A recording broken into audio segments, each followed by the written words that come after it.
Hello everyone, welcome back to another episode of our AS Roma Jose Mourinho Master League series here on PES 2021. I am Ash, aka Broma18. Welcome if you're new here, and if you are new here, please do go and check out any of the previous episodes and all of the previous episodes before coming on to this one, as of course you will receive lots of spoilers. If you're not new here and you've been watching the series, welcome back. Thank you for joining me yet again today. We've got a big episode as we move in to the January transfer window. Expect some movement. First of all, a quick recap if you haven't already or you can't really remember what was happening last time. We are currently 6th, but we are only 2 points off 2nd. So it's pretty much all to play for. We've just got through a really tough run of games. It does sort of ease up a little bit now, but you know, it doesn't really mean a whole lot. In terms of recent results, you know, we were doing well in terms of defensively, if I can come onto the schedule here. You know, not conceding much, as you can see, lots of clean sheets in there, but also not scoring much, which was a real far cry from the start of the season when, if you have a look here, if we find it here, we were scoring 3, we were scoring 4, we had a 2-0 win there. You know, we were relatively comfortable in the scoring phase of play. Whereas this time, and more recently, you know, as you can see, we're struggling. We're not free-flowing as much. So that's really something that we do need to address quickly. Otherwise, it can quickly downfall. As you can see, we haven't won in our last 3 games. So that needs to change very, very quickly. Now, it is transfer window, or it's about to be transfer window. We do have a game or two before that, but you know, these are going to be sort of quick highlights. I'll talk to you about that shortly. But first, in terms of the transfers, we did speak about them at the end of last episode, and I really want to nail down sort of my thinking here now. So, first things first, Ivan Perisic is an option. Orsolini is the one that I think is very, very likely. I'm really narrowing in on him. And then we spoke about Andrea Bellotti in the last episode, and we said about how his contract runs out in 6 months because it's the end of 2022. Now, I did make a very big mistake here. Now, obviously, in real life, his contract does run out in 2022. So, we're obviously in 2021 now. His contract runs out at the end of our season. However, on PES, I completely forgot that we're in the previous season. You know, we're still in 2020. So, actually, his contract doesn't run out at the end of the season, which was a massive spanner in my plans. Because, obviously, my thought was that, you know, we could get him on a free transfer or at a vastly reduced price. And that would be really good. We were thinking about having maybe a 3-5-2 formation with him and Tammy up front. I really like the sound of that. But now, that has completely thrown a spanner in the plans, because I'm not going to be paying, you know, look at his value, 47 million. Release fee of 108 million, you know, I'm not paying that. I'm just not paying that. It's not realistic, for one. And, you know, it doesn't seem right to pay such a substantial fee for a striker when they have in real life paid a substantial fee for Tammy Abraham. So, unfortunately, that one is out the window. And it's a real shame, because I really did like the sound of a Bellotti and Abraham partnership up front. So, unfortunately, he is probably not going to be signing unless things change rather rapidly. Marcus Thuram is another one who was mentioned to me in the comments, and I sort of picked him up and put him in the listed players as well. Really like the potential for that signing. It's one I'm definitely going to think about as well. He has the ability to play both up front, in a 2 with Tammy maybe, or out on the left as well. So that's one I am going to think about as well. But certainly, I think Orsolini is probably the most likely at the moment. In terms of the outgoings, there's already a few that we've seen. Robin Olsen's on his way out. Charic is on his way out. Steven Nzonzi's on his way out. So there's a few going out. With transfer list, a couple as well. Darbo, we've put on the transfer list because he's just not going to get the opportunities, unfortunately, for him. David Santon as well. He's another one we have put on the transfer list, but his contract does expire. It doesn't expire at the end of the season. I need to get that in my head. I keep seeing 2022 and thinking it's the end of the season, but really it's like 18 months away in this save. So I need to remember that. But yeah, he's on the transfer list as well. So really trying to clear up the squad in that sense. Obviously, it is now getting to the point where the squad is actually getting quite small. So maybe we could do with sort of adding to it a little bit. But you know, I don't like a massive squad. I don't like a really small squad, but I don't like a massive squad either. So we're really trying to get that nice balance, and I'm trying to work that one out. Another one who I'm considering is Gonzalo Villa. You know, he's not really getting any opportunities. We can get a little bit of money for his market value somehow is 23 million. That's probably because he's, 22 years old, 80 rated. But obviously he's not really playing for us. So, you know, he's another one who perhaps I might look to move on as well. Maybe a loan deal. In fact, let's do that now. Let's place on loan list and see what happens. A loan with an option to buy would be even better. But, you know, rarely do I sort of get that offer. But we'll put him out on loan and we'll see sort of how that plays out. So what about the schedule for today's episode then? Well, I really want to get through an absolute plethora of games, to be honest. So these 3 games, Salernitana, Atalanta, Sampdoria, and Fiorentina as well, all of these will be post-com highlights. I'll play these games and then show you guys what happened afterwards. Sassuolo in the Coppa Italia, same with that one as well, and Spezia, they will all be post-com highlights. So we'll probably come to the end, we'll probably come to, you know, January the 15th, and I'll show you the highlights of what happened in those games. Then we'll have a live com of the Juve game, and we'll filter in any transfer news in between as well. And then we'll have post-com highlights again of the Verona game, the Bologna game, and the Genoa game as well, and the Empoli game. So post-com highlights of all 4 of those games. So there's a lot of games being put into this episode today. So that's ultimately it then for the roundup of the first part of the episode. I'm going to play some of these games. We'll come back to the end of those first few games, and then I'll let you know what's been happening and give you post-com highlights as well. So welcome back, everyone. We have now played 4 games. And first of all, before we go into anything else, let me show you what has happened in those 4 games since we were last together.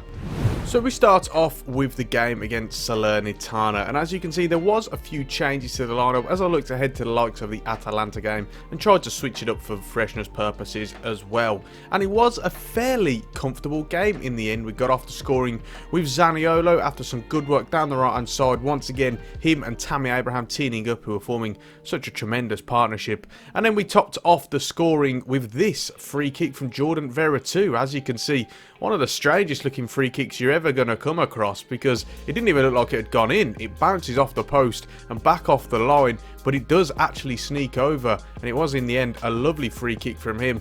And that was how the game finished, a 2-0 win, fairly comfortable. And I was very pleased with the fact that we were able to make a few changes and still be relatively comfortable for the game ahead. And that game was against Atalanta, as you can see, reverting back to what I felt was my strongest lineup at the time, really. And this was quite a poor performance in the end. Duvan Zapata absolutely murdered us, starting off with this goal that seemed to just last forever in the air. Second, with this goal, again, another header from across, my centre-backs not dealing with the danger and marking him. And then he managed to tap in this rebound as well after we didn't deal with it from a good save from Rui Patricio. Now, it came to the 80th minute, and all of a sudden, Henrik Mkhitaryan coming on, gets the ball and slots on away, and the comeback was on. And at this point, I had already gone ultra attacking on the D-pad, which meant we had another centre-back up front, and that was Gianluca Mancini. And there he was, popping up with the goal. So with 10 minutes plus stoppage to go, there was a real chance, and it fell. In stoppage time, we go route 1 up to Tammy Abraham. He ends up laying it off to Mancini, back to Shomurodov, and back again to Mancini, who goes in one-on-one and misses. So that was the chance to equalise, the last kick of the game, and he couldn't take it. The one time you want that to fall to someone like Tammy Abraham, and it instead falls to the centre-back. So overall, it was really, really gutting, as you can imagine. I was very disappointed and frustrated after that performance, not more so than the fact that we conceded 3 after being so defensively solid all season, and we just a poor performance overall.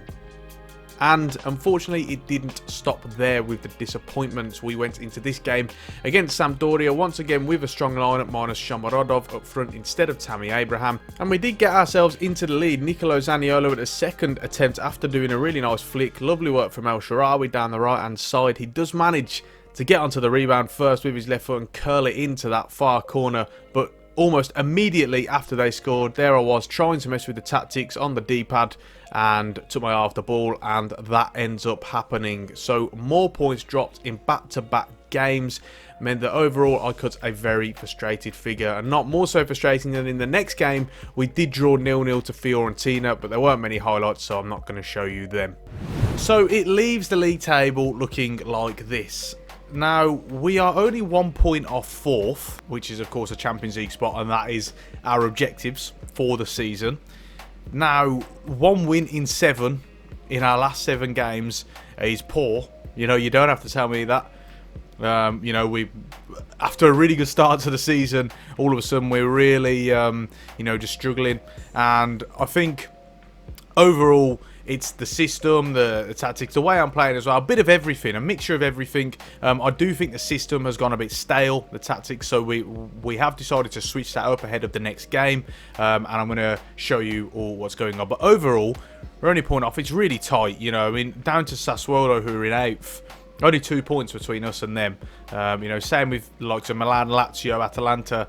It looks like they're doing bad if you just look at the league positions, but actually they're doing okay because it's not disastrous. They're not far away from the top 4, so it's one of them. Cagliari absolutely playing out their skin at the moment, but we've got to try and catch them and the rest of them as well. You know, because obviously we're looking for that top 4 spot.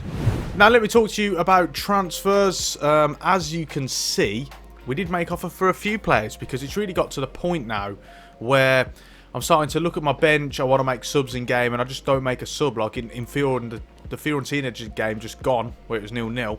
I wanted to make a sub, and I just didn't because I looked at my bench and I thought, well, who is there to come on? So really sort of accelerated plans to sign players. Orsolini, we made an offer for Ilicic and Perisic, and then Orsolini rejected, Ilicic rejected, Perisic rejected. So as you can imagine, I was extremely flat after seeing that. You know, really disappointed. These two, particularly Ilicic and Perisic, on the game, they are both on the transfer list. But for some reason, it's saying how they've got such a key role with their club, they're not going to leave. So that, obviously, that's just a game issue. It just frustrates me more than anything. Yeah, I did try to lowball them in terms of offers. Didn't go all the way to the bottom, but I tried to get a decent deal for all of them. And I just expected some negotiations. Just go back to the negotiating table. But it didn't happen. Orsolini as well said he didn't feel he'd get the role, get the playing time, but he'd be our main guy on the wing. So, again, that was frustrating as well. But then I went back to the drawing board and had a look what I could find. I looked at Marcus Thuram, but just a lot of money, about 40 million. You know, really didn't fancy paying that much. And then we did find Luka Jovic. Now, if I go into the negotiations here, let me show you what it is. So, it is a loan with an option to buy. A loan until the end of the season with an option to buy. The option to buy is for 19.5 million, which I like that price. I think that's okay. And, you know, Jovic, I really like the outlook of this deal as well. Now, you'll see where he'll fit in a moment when I show you the new tactic, the new system and shape that we're going to try. But this is a system where, you know, you've got someone who is on the periphery, really, at Real Madrid. Because since he's moved and he costs a lot of money, we're getting him for a reduced price if we do decide to buy him. You know, you've got someone who has really been in and out. He's not really found the joy. You know, by all accounts, they were open to letting him go in the summer if they got the offers for him, but they never really came. So he's someone who I think, you know, would definitely look to move on if the right opportunity came.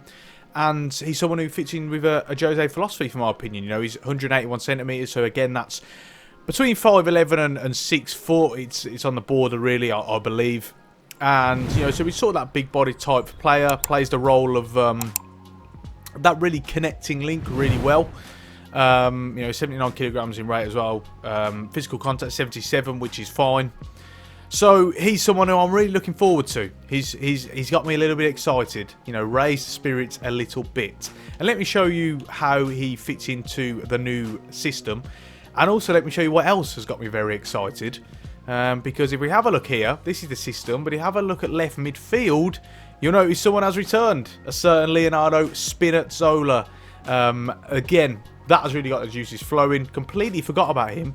Because we said we were going to bring him back at late December, but I just completely forgot to. So now he's in ahead of this game, ahead of his return for this game against Sassuolo. And I'm just extremely excited to get to work with him. Elsewhere, in terms of the tactic, let me tell you a little bit about it. As you can see, it's like a 3-5-2. The central midfielder is the same in terms of we've got a defensive midfielder, a central midfielder, and then an attacking midfielder. Naturally, of course, we've got rid of our fullbacks and we've really gone for wing backs on the wing. You know, you've got Spinazzola and Karsdorp. They're fine. They can play there, both of them. So that's absolutely fine. And then, as you can see up front, we've got a centre forward and a second striker as well. I'm going to see how that one plays out. That's really the role I see for Jovic going forward. We've got Mkhitaryan in there at the moment. But that could change to a centre forward. And we'll see how that one really plays out. In terms of the actual tactic, very similar in terms of the instructions as to what we had before. You know, there's a couple of tweaks. For one, if we have a look at the attacking instructions, just lowered the support range to 4. It was on 5 or 6, I think, before, so we've lowered that a little bit to 4. And defensive instructions, the defensive line was on 5. We've moved it up to 7 because then it's still got the Jose mid-block, but it's a little bit higher. And that's going to change depending on the teams that we play. I've found really, when I was playing the likes of Fiorentina, for example, that really needed boosting up a little bit, the defensive line. So that has gone up to 7, and it will fluctuate depending on the opposition. There's also a couple of changes to the advanced instructions as well. We've got wing back, which means that these wide midfielders will track back and they'll basically play like wing backs. And we've also got wing rotation, which is where when a player out wide has the ball, another player will drift out wide to support them. So it might be a second striker, it might be the attacking midfielder, a central midfielder, but someone will come out wide to help them. So that's really what we're looking to do here. So overall, I'm excited to use it. This is the lineup we've got for the Sassuolo game, by the way, but I won't be doing a live com of that game. We're going to have the games now against both Sassuolo in the third round of the Coppa Italia and Spezia as well, who you remember did hold us to a draw on the second game of the season. And then we'll come back for the Juventus game, which is going to be a live com, see how things are shaping up. So I will see you very shortly. What is going on, guys? Welcome back once again. So we are now at the end of the month, and there's no live com of the Juventus game. But I do have the highlights to show you of all those games previously. First of all, let me show you the highlights and let me explain sort of what's going on. So beginning with the third round of the Coppa Italia against Sassuolo, you've already seen what the lineup was. It was very strong as we're looking to win, and it did go well. Zaniolo getting us off the mark on the score sheet once again, and although that man on his return, Leonardo Spinazzola, setting up Tammy Abraham to get the second of the game. So all in all, it did mean that it was a relatively comfortable 2-0 win against Sassuolo. Did see us through to the quarterfinals of the Coppa Italia, and also what was encouraging was the new system as well, working very, very well, particularly with the personnel, the likes of Spinazzola back in the team, seeing how that meshed well. So we did decide to keep it for the next game, which was against Spezia. As you can see, we did make massive changes because we had Juventus a couple of days later, and I wanted that strong team as fresh as possible, but unfortunately it did backfire a bit. We did get off the mark in the 26th minute. Brian Reynolds' shot saved. It comes out to Luka Jovic, who does actually score on his debut. But have a look at the replay here. Let's see who really gets this goal, because I'm not quite sure how Luka Jovic was awarded with the goal in this case, because as you can see from the replay in this instance here, after he volleys it, it quite clearly bounces off Shomurodov and then goes in. So make of that what you will. But less than 2 minutes later, after we scored the goal, once again, just like the Sampdoria game, this happens. The opposition do go and equalise, catch us vulnerable, catch us sleeping early on. He finds a bit of space. It's a lovely finish, but still disappointing defending. And in the end, Spezia once again held us to a draw. So they've been very, very tough opponents for us. And as you can imagine, again, it was another frustrating experience overall. but not quite as frustrating as this next game against Juventus. This was the lineup. Jovic was a bit tired, so we did return to Mkhitaryan in that second striker role, but other than that, a very strong lineup, and we missed a plethora, an absolute plethora of chances. Here is the pick of the bunch. It was just so frustrating. We just could not score whatsoever. In particular, the two at the end, these ones here, where we just should have scored. Jovic comes through after coming on off the bench, one-on-one. Zaniolo, also a carbon copy, but on the other side, both of them sailed just past the post. I really should have used manual shots in those situations. Just didn't think at the time. It all happened a little bit too quickly. And so the result was a 0-0 draw. So again, extremely frustrated. Felt like I was the better team, which I was. Had all those chances and we just can't score, and that has really been the story of our recent games, because this one was the absolute worst. It was against Hellas Verona, and my oh my, did we bottle this one indeed. We did actually go ahead. Ricky Karsdorp with some great work down the right hand side sets up. Originally it was Zaniolo, I believe. No, Pellegrini, his shot was rebounded and Abraham did get onto the end of it, and then this absolute joke of a goal. Just what have a watch there. We try and clear it. I'm pressing B, I'm pressing X, just trying to get rid of it. Nothing's happening. Bounces off the keeper, rolls in, rebound, and it was just absolutely ridiculous. So in the end, it was a 1-1 draw after that 88th minute equaliser, and nothing epitomised this game and our run in general other than the stats that you are about to see here.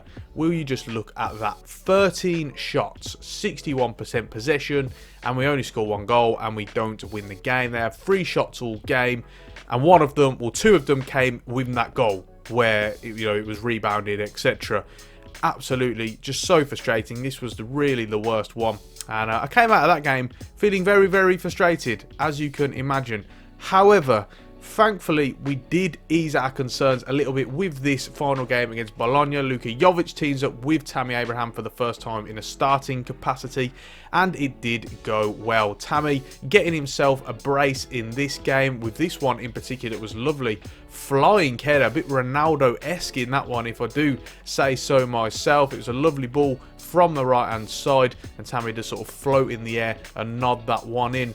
And he also got onto the score sheet again as well later on in the game. Misplaced pass from the Bologna player leads to us going in. Nice one-touch, quick stuff. And then Tammy Abraham is able to get his second of the game with a nice finish past the keeper. So all in all, it did mean that it was a 2-0 victory. And despite the fact that we'd been on poor form, at least we did end those run of fixtures with a very decent result, a clean sheet and multiple goals as well, which is always very good to see. So yeah, listen, it has been... we've had a torrid time of it, basically, is what I'm trying to say. The form has just not gotten much better. We've had a couple of wins, and finally, at least, we've ended with scoring more than one goal, winning and keeping a clean sheet. Actually nice, because it's just been so frustrating in recent times. We just can't score. We just can't take chances. And on the rare occasion that we don't create many chances, and maybe we do sneak a goal or not, then we can see something ridiculous like that goal against Hellas Verona. So, it's just been really frustrating. We've just got to get over this phase. Obviously, been tinkering with the tactics, as you've seen, with the last game going the 3 at the back. Hopefully, we can settle on something. Got some news about transfers and stuff, but first of all, just a quick explanation as to why you've not seen a live com this game. So obviously in the last episode, you might remember, I might have mentioned that I mentioned about my throat, I'm having problems and stuff. Don't worry, it isn't the virus, but it is a cold. And unfortunately, I'm just coughing a lot, and as a result, it makes a live com very hard to do. Now, obviously, when I'm talking like here, for example, in the menus, that's easier for me to do because I can cut and redo everything if and when I need to.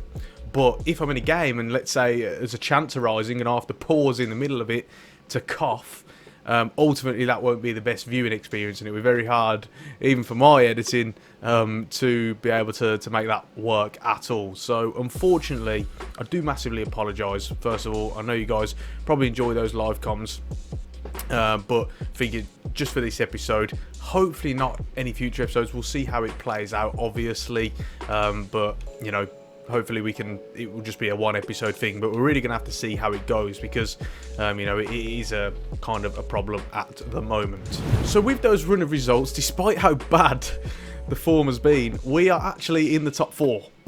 We've just gone up with that win, gone above the likes of Lazio, who had climbed above us. Thankfully, some of the other teams have also been a little bit inconsistent as well. AC Milan, Lazio, Atalanta as well. So, that has given us a bit of leeway. As you can see, we've actually lost the least amount in the division, but we've also drew 10 games, which is the most in the division. So you're really seeing the issues there. We're just not finding the breakthrough. A lot of 0-0 draws, occasional 1-1 draws as well. It's just where we need to change. And again, you look at the teams around us, other than Lazio and Cagliari, they're all scoring more than us. And a lot more as well. I mean, look at Atalanta. They've scored 46 goals compared to our 29. That is some difference. So it's just an area we need to improve, mainly just taking chances more than anything. Let me talk to you about some negotiations. First of all, we did have an offer for David Santon for just over $1 million, so we have accepted that. And in terms of other teams, we were actually able to go back in for those guys. Now, we went in for Orsolini and Perisic, and the Orsolini offer was rejected, but the Perisic offer was accepted, and we haven't confirmed it yet. But that is something we can do. Now, obviously, I do really want him, and we made a thing about how Mourinho wanted him as well when he was at Man United. He really likes him. The question is, now he's 32 years old, and I will be paying it just under 12 million for him. So do I do that? I mean, it's about a 2-year deal with an option for more if he's still going, he's still playing well and stuff. So ultimately, the question is, do I go through with that? He's on a lot of money, nearly £100,000 a week, or €1,000, sorry, a week. But I suppose that's getting to the standard at Roma these days, really. So that's really one I'm just a little bit hesitant on. I'm going to come back to it. In addition to that, we do, of course, now that we're playing the free back, we probably need another centre back because we've only got 4 at the club, and if I'm rotating, I'll need a bit of help there. So I have actually identified Daniele Rugani, of course, well out of the pecking order at Juve for a long time, but just hasn't moved on, and I don't really know why. But now 27 years old, he was once very highly touted as a young player, and he's just not happening. He's still not playing. So he was actually on the transfer list, so I identified him.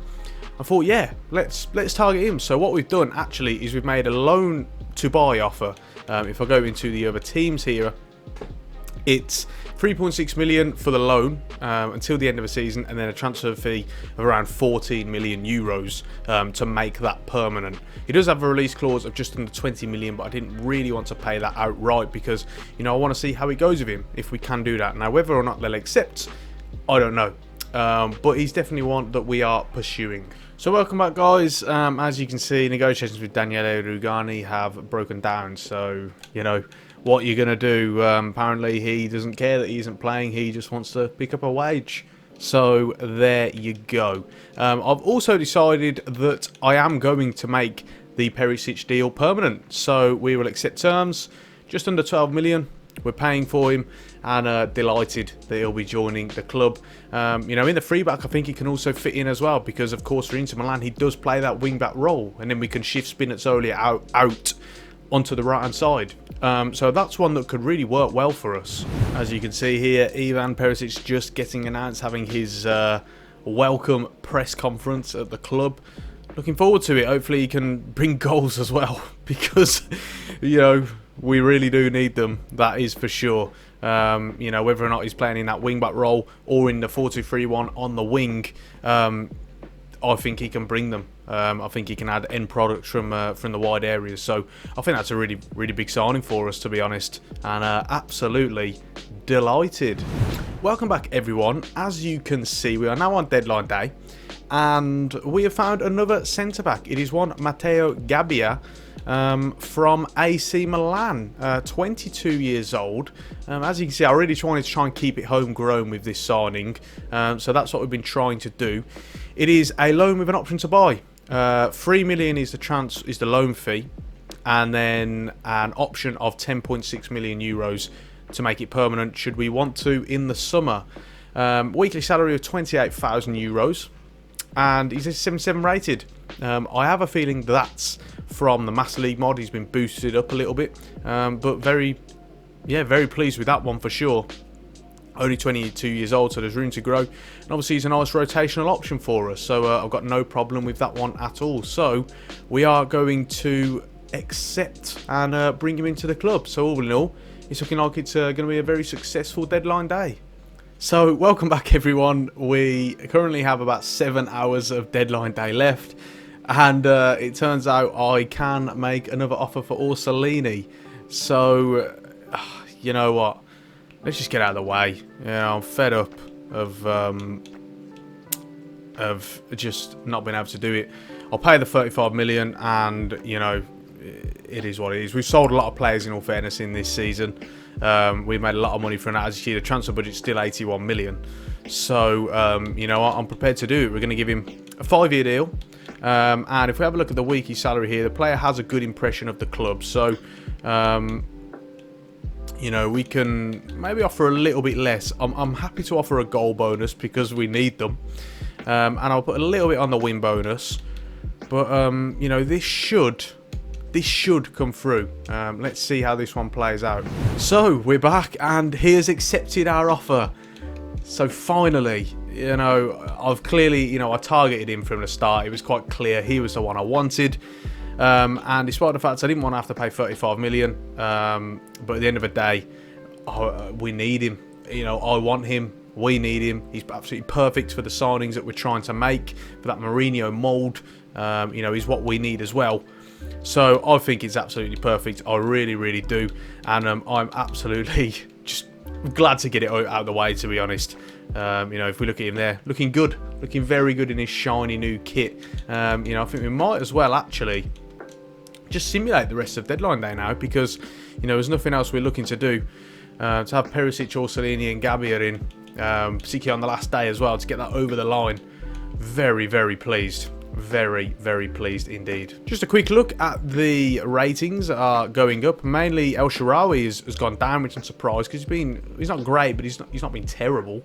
Zaniolo going up, now an 86 rated. Kumbuya and Mayoral as well going up, and a couple of youth players on top of that. We are also training Mancini for the captaincy role. You know, he's becoming a really big part of our team, so really good to see that as well. So I guess that would round it off for this episode then, guys. I'm really sorry that there wasn't a live com. I do apologise for that, and hopefully we can get that over with in the next episode. But I'm just crossing my fingers, to be honest, not holding my breath about that. But be sure to come back for the next episode, when you will be able to see the debuts, hopefully, of Orsolini, of Perisic and of Gabbia as well.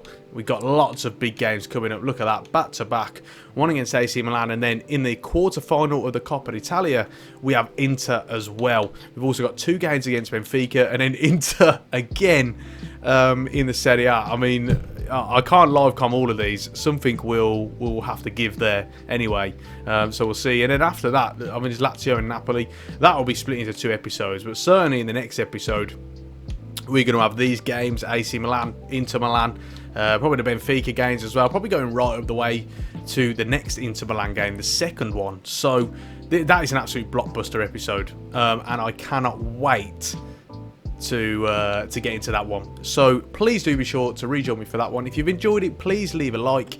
And check out the description for all the links to my Twitter, links to all of my gear, my gaming computer parts, mic, keyboard, all that good stuff. Really would appreciate it. Our affiliate links, I do get a little kickback. It's a good way to support the channel without paying any more money. Be sure to ring the bell so that you get notifications every time I upload a video. And on that note, we're going to finish it there. So until next time, I've been Brom18, and I will see you soon.